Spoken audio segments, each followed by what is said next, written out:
except in the company of a male relative, or from using public transport, and from speaking, singing, or reading aloud in public, including if it's audible from inside the home.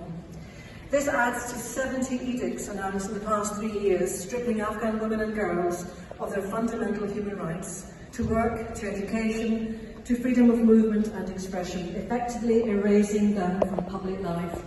Women, who were the main breadwinners in some places, have been denied the right to work and have become destitute and unable to feed their families, reduced to begging in the streets.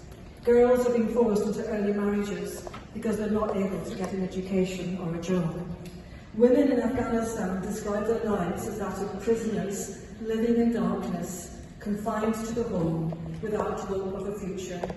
The mental health of Afghan women and girls is worsening, with increasing levels of anxiety, depression and suicidality. The international response, including the UK government and the United Nations, has been to condemn the actions of the Taliban.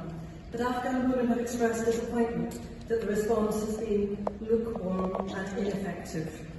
Shukriya Barakzi, a former Afghan parliamentarian who was Afghanistan's ambassador to Norway, said, "It is concerning that international organisations, particularly the United Nations and the European Union, instead of standing against these inhumane practices, are trying to normalise relations with the Taliban." Afghan women point to the UN-organised meeting in Doha at the end of June, which agreed to the Taliban's conditions to exclude women and not to discuss women's rights. Proponents of this approach say that by engaging with the Taliban, they can have more influence. But that was shown to be a false hope when the Taliban announced their draconian edicts just a few weeks later. Clearly, the Taliban felt emboldened by this appeasing approach of the international community. This is not the way forward for Afghan women. The Labour manifesto says it wants the UK to regain global leadership in international development, with a key part of that which is the empowering of women and girls. One test of that commitment will be real action by the Labour government to promote the rights of women and girls in Afghanistan. This motion calls on the government to work with international bodies to hold the Taliban accountable for their crimes against women and make any engagement with the Taliban conditional on progress on women's rights.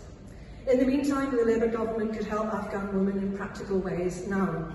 For example, a Scottish charity, the Linda Norgrove Foundation, has worked with Scottish medical schools and the Scottish government to bring 19 female Afghan medical students barred by the Taliban from university there to Scotland to continue their medical studies. This motion calls on the Labour government to expand the Afghan civil resettlement scheme and facilitate Afghan women whose university education has been cut short to complete their education in the UK. Thank you.